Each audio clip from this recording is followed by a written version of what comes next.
Hello and thank you for watching another CurioCat video. Now we will talk about power. Power is the amount of energy transferred per unit time. Let's do example 1. A battery sends 100 joules of energy to an element in 25 seconds. What is the power? The power sent is just the energy 100 divided by the time 25. This gives us 4 watts. Because 25 seconds is a long time, the power will be an average power. The formula for the instantaneous power is this. Here, a small amount of energy dW is sent in a small amount of time dt. Can we rewrite the formula for power in another way? Well, yes, if you just do a little arithmetic, you can get this. The first fraction is current and the second fraction is voltage. So we have this. We find that power is equal to current times voltage. However, the formula is actually slightly more complicated than this due to sign convention. Here, I will explain the proper sign convention for power sent and power received. On the left side, we see that the proper sign convention for power sent occurs when the current flows up the voltage gradient. Notice that the current flows to the negative sign first and then to the positive sign. On the right side, we see that the proper sign convention for power received occurs when the current flows down the voltage gradient. Notice that the current flows to the positive sign first and then to the negative sign. In both cases, if the sign convention is obeyed, then the formula for power is P equals IV. In both cases, if the sign convention is not obeyed, then the formula for power is P equals negative IV.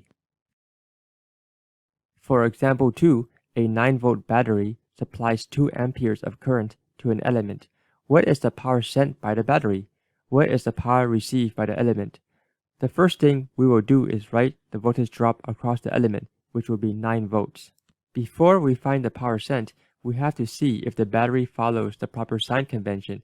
We see that the current of 2 amps flows up the voltage gradient. This is the proper sign convention. Therefore, the formula will be P equals IV. And we find that the power sent is 18 watts. For the power received by the element, we see that the current of 2 amps flows down the voltage gradient. This is also the proper sign convention. Therefore, the formula will also be P equals IV. We find that the power received by the element is 18 watts. For example 3, we will find the power sent or received in 4 different scenarios. For problem A, does the power received follow the proper sign convention? The current flows down the voltage gradient, so the answer is yes. Therefore, the power is just P equals IV. For problem B, the current is flowing up the voltage gradient. This means that the power received does not follow the proper sign convention. Therefore, the power is P equals negative IV. For problem C, the current of negative 2 amps is flowing down the voltage gradient. This is the proper sign convention. Therefore, the power received is P equals IV. For problem D, the current of negative 2 amps is flowing down the voltage gradient. This is not the proper sign convention. Therefore, the power sent by the battery is P equals negative IV. Now, how do we find energy? We can start with the equation for power. Then we will rearrange the equation. We can integrate both sides of the equation. This time integral equation tells us what is the total amount of energy sent over any period t. Let's do example 4. A 9-volt battery delivers 2 amps to an element.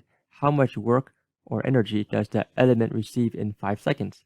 We will start by writing the formula for energy. The power received is 18 watts. Because 18 is a constant, we can move it out of the integral. Then we perform the integration. Then we apply the upper and lower bounds of the integration. This will give us 90 joules. In example 5, we are given a time-varying voltage and current. Find the power received and the energy received during the first 0.5 seconds. The first thing I will do is draw the voltage drop across the element. From here, we see that the power received by the element follows the proper sign convention, so the formula for power is just P equals IV. Now I will substitute in the expressions given. Then I will simplify. Now we have the result. For part B, the energy received, we will first write down the formula for energy. For T, we can substitute in 0.5 seconds. For PT, we can substitute in the expression that we just calculated.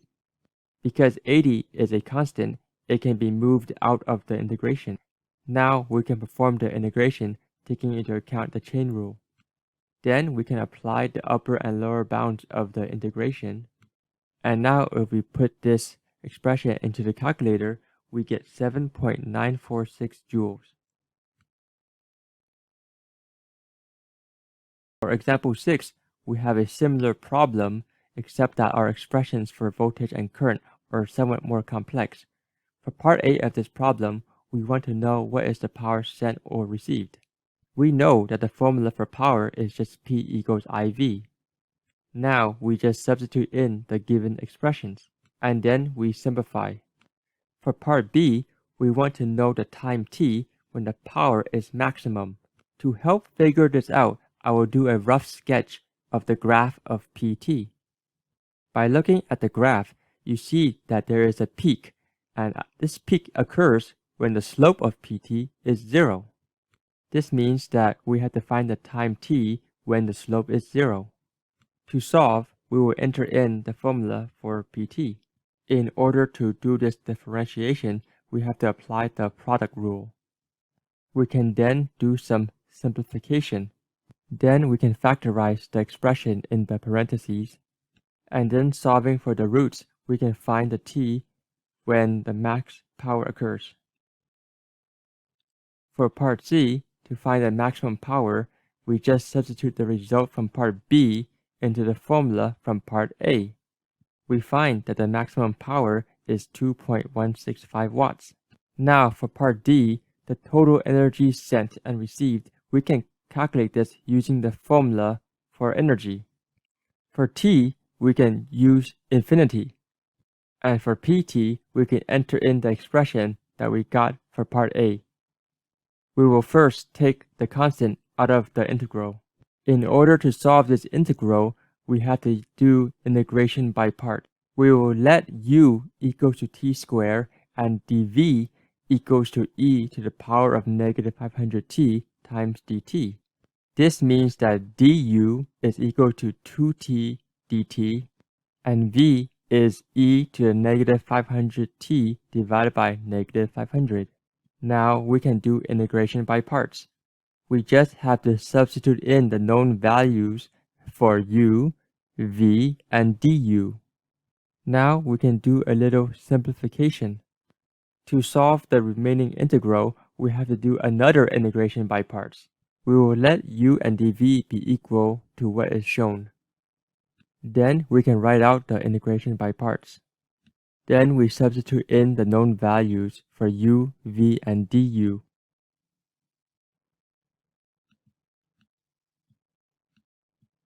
Now we can complete the last integration. Then we can apply the upper and lower bounds of the integration. When we try to apply the upper bound of infinity, we get fractions where we have infinity divided by infinity. But we can fix that using L'Hopital's rule. After applying L'Hopital's rule, we can finally substitute in t equals infinity and get the answer. We find that the energy sent is 16 millijoules.